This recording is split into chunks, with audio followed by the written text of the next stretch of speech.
Ayo, what's up? Welcome back din sa ating channel. It's Bobs TV. Alright, so tayo nagbabalik muli mga babayan. At ito, pag-usapan natin mga babayan. Tila ito pong China mga babayan. No, talagang naghahanap po ng gulo. At ito pong kanilang huling ginawa dyan sa West Philippine Sea ay mukhang magdudulot po ito, no, ng isang malaking kaguluhan mga kababayan. Okay, so yan po ang ating alamin ngayon at pag-uusapan. Pero syempre bago ang lahat, please don't forget to subscribe, like, share at comment dyan sa comment section. At syempre shoutouts tayo sa mga followers natin dyan. Maraming salamat po sa inyong suporta. At ito na nga mga kababayan, no, ang mga kababayan po nating mangingisda dyan po sa West Philippine Sea, mga kababayan, ay binomba po, no, netong Philippine o ng China Coast Guard mga kababayan. Ayan, nalilito na tayo. Grabe mga kababayan, no, binomba po ng China Coast Guard ang mga mangingisda dyan po sa Sabina Shoal mga kababayan. No? Winwater cannon po nila. At mayroon pong mga Pilipinong nasugatan, mga babayan. No? May nadamay na po. May nasugatan na po dito po sa ginagawang panghaharas ng mga nagtetrespassing na Chinese Coast Guard dyan po sa ating karagatan, mga babayan. Tila sumosobra na po ang kanilang mga ginagawa. At mukhang panahon na para umaksyon ang ating gobyerno rito. No, kailangan na nating kalampagin, no, ang gobyerno, ang ating pamahalaan para kumilos at umaksyon diyan po sa West Philippine Sea. Yan po ang sigaw ng mga DDS. Gusto nila malaking gera kaagad mga babae. Ang gusto ng ating Pangulo ay daanin po yan sa maayos na usapan. Pero, no, ako honestly, para sa akin, mukhang hindi na po tama. Kailangan na po siguro nating gayahin yung ginagawa ng ibang bansa. No, kailangan na po siguro nating banggain din itong mga barko ng China na to, mga babayan. No, kailangan na rin siguro nating armasan ng ating Philippine Coast Guard ng mga malalakas na water cannon. Napapanahon na yan mga babayan. No? Nakumilos tayo laban dyan sa mga Chinese na yan. Kasi habang ginaganyan tayo ay patuloy po ang kanilang pangaharas dyan sa West Philippine Sea. Patuloy po ang kanilang ginagawang pananakit, paninira ng properties, no, ng ating mga mangingisda ng Philippine Coast Guard. Diba? Ng Philippine Navy nga minsan, halos hinahabol na rin nila, pati ang before, mga babayan. No? Ganyan sila mangharas. Kailangan ipakita na natin na may pangil po tayo. At ito po, ayon po dito sa balita, no? Ito panoorin natin. 3 Pilipinong mangingisda po yan, no? Ang sugatan ng water cannon po ng China, mga babayan. Grabe na po yan. Magandang hapon po. Isa na namang insidente ng pangaharas ng mga Chino sa West Philippine Sea. Sugatan ang 3 Pilipinong mangingisda matapos i-water cannon habang nangingisda sa Sabina Shoal. Mukhang hindi na talaga titigil tong mga babayan at mukhang kailangan na po natin, no, na magpakita ng pangil dyan. Kung yan po ang kanilang ginagawa, pangaharas, well, napapanahon na rin po siguro na tayo ay gumanti ng dahas din dyan sa mga yan. No, kung wino-water cannon tayo, water cannon din natin yung mga yan.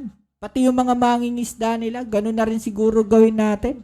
Dahil sumusobra na po, ito pong mga ginagawa na to ng China Coast Guard. Hindi na po yan tama, mga kababayan. May nasasaktan na po. Ang sabi ng Philippine Coast Guard, ito ang unang beses na diretsahang tinarget ng China ang mga Pilipinong mangingisda. Diba? Anong laban ng mga mangingisda na yan? Diyan po sa pressurized water cannon na yan ng China. Diba? Alam nila yan mga kababayan na yan po ay posibleng makasakit. Pwedeng ng buhay ng tao. No? Makalagay sa alanganin. Diba mga kababayan? Lalo na kung tatamaan yan sa ulo. Yung mga mangingisda na yan. Diba? Posibleng may mangyaring masama doon sa mga tinira nila ng water cannon. No, yan po yung kanilang ginagawa. Hindi na po tama yan, mga kababayan. Mula sa West Philippine Sea, nakatutok live, si EJ Gomez. EJ. Pia, Ivan, tatlong mga Pilipinong mangingisda nga ang sugatan matapos silang diretsahang bombahin ng China Coast Guard gamit ang isang water cannon habang nangingisda sila sa bahagi ng Sabina Shoal dito sa West Philippine Sea hapon nitong Biyernes. Alam niyo mga kababayan, no, kung kiniklaim ng China na yung South China Sea ay kanila, kiniklaim din natin na yan pong West Philippine Sea ay sa atin. Dahil West Philippine Sea nga ang sinasabi ng China is South China Sea, no? South China, di ba? O ito, West Philippine Sea. Di West Philippine, di sa atin yan. Di ba? Ganun lang kasimple kung yun ang gusto nilang usapan. Ba't nandiyan sila sa katubigan natin? Di ba?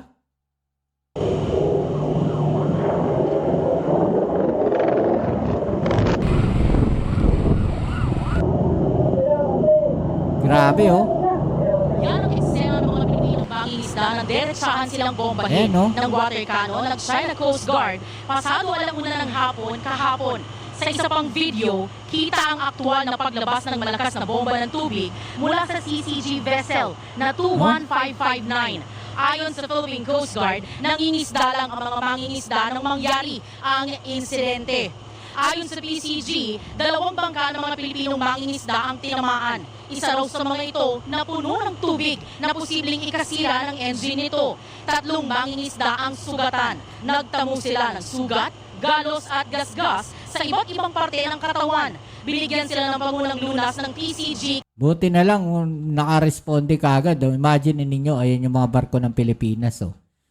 MRRV 4411, MV Mamalakaya, MRRV 4404, mga kababayan. At ito yung mga mangingisdang Pilipino, kung nakikita ninyo yung cursor ko. At ayun, nag-iisa, yung China Coast Guard. Kung ako dito sa Philippine Coast Guard, nilapitan ko yun . No? Ayun nilapitan natin yan sana. Diba siya naman yung hinaras natin. Binigyan sila ng pangunang... Alam mo, nakakagigil. No, yung nakakakita tayo ng ganitong balita. Nakakagigil 'di ba? Parang ang sarap banggain na lang din ng barko nila 'Di ba? Sacrifice, masira yung barko natin sa barko nila. Di quits lang. 'Di ba? Total ganun din naman yung ginagawa nila Nananakit na rin sila 'di ba? Ang lunas ng PCG kaninang umaga. Sabi ng PCG, ito raw ang unang beses na diretsahan anilang tinarit ng China ang mga Pilipinong mangingisda. Bago nito, hinaras din daw ng China ang PCG vessels na nagpapatrolya sa West Philippine Sea. Narito ang pahayag ni PCG spokesperson Commodore J. Tariela. They were being bullied. They were subjected to water cannon attack and dangerous blocking maneuver. This was done by China Coast Guard 21559 and 21562. These China Coast Guard vessels launched their rigid hull inflatable boats with the intention of cutting their anchor lines nung nakatali sila sa loob ng bahura ng Sabina Shoal. Atin pong barko sa Philippine Coast Guard ay hindi rin nakaligtas sa dangerous maneuvering ng China Coast Guard 21559, 5204 and 21562. Dahil sa gitna ng kadiliman kagabi, they came as close as 35 yards to block the Philippine Coast Guard in proceeding to the location of the Filipino fishermen. Right now, Pia, Ivan, sabi pa ng PCG, seryosong paglabag sa karapatang pantao para sa mga Pilipinong mangingisda ang ginawang pangharas ng China. Siniguro naman ng PCG na katuwang ang Bureau of Fisheries and Aquatic Resources at iba pang ahensya ng Philippine government na magpapatuloy ang kanilang pagpapatrolya para masiguro na ligtas at malaya makakapangisda ang mga Pilipino o kababayan natin dito sa West Philippine Sea. Mula po dito sa West Philippine... Grabe yung ginagawa na nila mga kababayan. Sobra na po ito, no? At ito nga, sinasabing wala pong basihan yung pagbomba po ng China Coast Guard sa mga mangingisdang Pilipino. Kasi nangingisda lang naman sila mga kababayan 'di ba? Wala naman silang ibang ginagawa doon. 'Di ba? Anong masama ron? Ang masama kasi mga kababayan, no, dito sa mga Chinese na to, No, yung kanila kasi mga barko na nangingisda sa ibang lugar, sa ibang bansa, sa teritoryo ng ibang bansa, mga kababayan, ang ginagamit po nilang barko ay malalaking barko o malalaking bangka na pangisda. Hindi po kagaya sa atin. No? Kumpara doon sa mga barko nila na nangingisda. Sa atin, ang liliit na mga barko natin. 'Di ba?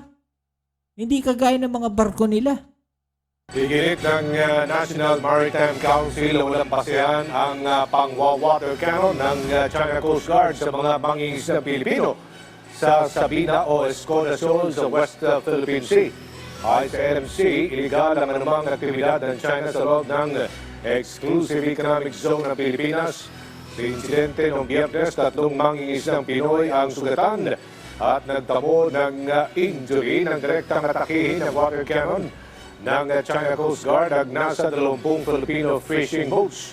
Rumesponde naman ng 2 barko ng Philippine Coast Guard na BRP Malapascua at BRP Enganyo kung saan namahagi rin ng tulong sa ilalim ng kaliwa para sa bagong bayaring mangingisda o KBBM program.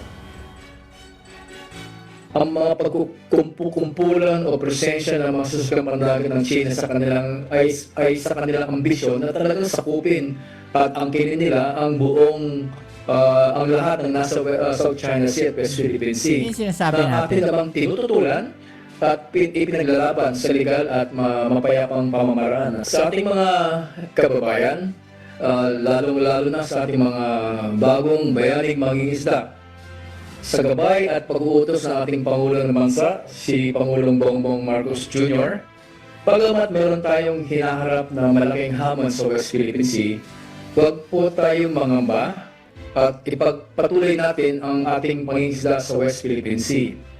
Nasa panig po tayo ng legal. Yan, mga kababayan, no? At bukod dyan, mga kababayan, yung mga PCG vessel po, hinaharang din o hinaharas ng mga barko ng China, mga kababayan. Diba? Hindi sila nakukontento sa ganun. No, nagbabantay lang, mga kababayan. Bagkos haharas na rin sila. Diba? So tingin ko dito, mga kababayan, no, dito nila ginagawa yung parang gumaganti sa Pilipinas. No, kasi hindi nila magawa yan sa ibang bansa eh. 'Di ba? Hindi sila umuubra sa Japan, 'di ba? Sa Indonesia, yung mga ganyan, sa mga Thailand, Vietnamese. 'Di ba, mga kababayan? Kaya dapat tayo, no, Pilipinas, number 1 tayong hinaharas nito. Dapat ginagaya na natin, no, eto mga bansa na to na pumapalag dito sa China. No, kasi hanggat hindi tayo pumapalag, mga kababayan, patuloy po yung kanilang gagawin na yan. Diba? Patuloy yung pangaharas na gagawin nila dyan. Hinabol at ilang beses na sinubukang harangin ng barko ng China ang barko ng Philippine Coast Guard sa bahagi ng West Philippine Sea. Sa gitna yan mismong maghatid ng ayuda sa mga Pilipinong mangingisda sa West Philippine Sea. Nakatutok si AJ Gomez. 3 barko ng China Coast Guard ang agad namataan ng Philippine Coast Guard nitong Biyernes. Nang dumating kami dito sa Abad Santos Shoal, 30 nautical miles ang layo sa Sabina Shoal. Dito rin natupad ang planong salubungin ng PCG ang 20 Filipino fishing boats na 'Di ba? Tayo patuloy yung parang nangingilag sa kanila. Dapat hindi. No? Dapat di tayo natatakot diyan sa mga yan. Ituloy natin kung ano yung plano. 'Di ba? hatiran sana ng tulong sa Abad Santos Shoal. Sa halip, dumiretso na papuntang Sabina Shoal ang ilang mangingisdang Pinoy at doon na sinundan ng Coast Guard mag-aalas 2 ng hapon. Pero nag-cut ang barko ng China sa daraanan ng barko ng Philippine Coast Guard at dumikit ng hanggang 300 yarda na lang. 3 beses din nag-radio challenge ang China Coast Guard.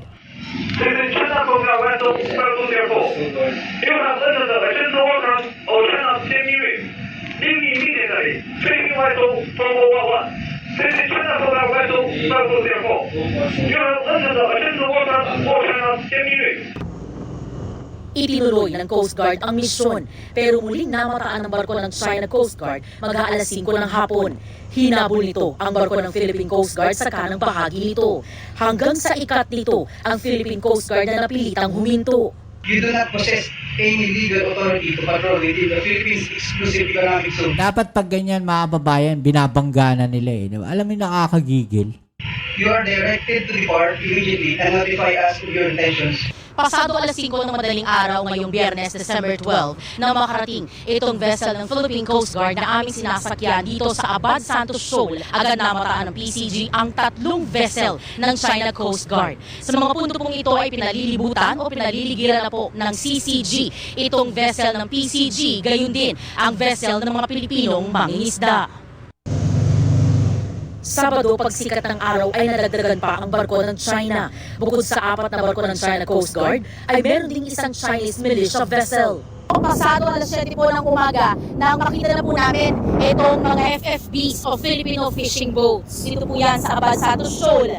2 po yan, nabibigyan po ng supplies ng PCG. Habang abala sa pag-aabot ng tulong ang Philippine Coast Guard, 2 Chinese aircraft ang nagpaikot-ikot sa himpapawid. Pagsapit ng hapon, nilaunch naman ng Philippine Coast Guard ang Islander 251 para sa Maritime Domain Awareness Flight nito sa vicinity ng Abad Santos Shoal. Mag-alas 7 po ng umaga ngayong linggo, December 14, sa pag-andar po ng sinasakyan namin PCG vessel. Dito po sa vicinity ng Abad Santos Shoal ay nakalalapit po itong China Coast Guard vessel na 23520 na maabot po sa tinatayang 200 meters. Kung aatras po itong PCG vessel, ay aatras din po itong CCG vessel. Talaga pong malapitang minomonitor ng CCG ito pong PCG. Binabantayan ng PCG ang mga mangingisda na di makaalis sa Abad Santos Shoal dahil sa malalakas na alon. Ayon sa PCG, kailanman ay di patitinag ang Pilipinas sa anumang pangaharas ng China, lalo na sa mga Pilipinong mangingisda. Siniguro ng PCG na katuwang ang iba pang ahensya ng gobyerno na ipagpapatuloy ang pagpapatrolya sa West Philippine Sea. Ang ating pong Philippine Coast Guard, despite of our limited assets, we're going to strategically deploy our vessels in those areas na alam nating pinupuntahan ng ating mga mangingisdang Pilipino. And despite of the bad weather condition, the harassment, the bullying na ginagawa ng China Coast Guard sa ating mga mas maliliit na Coast Guard vessel, it will not prevent us in ensuring the safety and security of our Filipino fishermen. Alright, sa mga babayan, ano? Grabe, alam niyo yung habang pinapanood ko to nang gigigil ka. O ano ba sasabi po ninyo dyan mga babayan? I-comment sa ibabaan yung mga opinion na tatay niya pag-usapan, right? So yan, muli kita tayo sa ating next video upload. Ito po muli ang inyong Kuya Mobs sa Mobs TV. Peace. I'm out.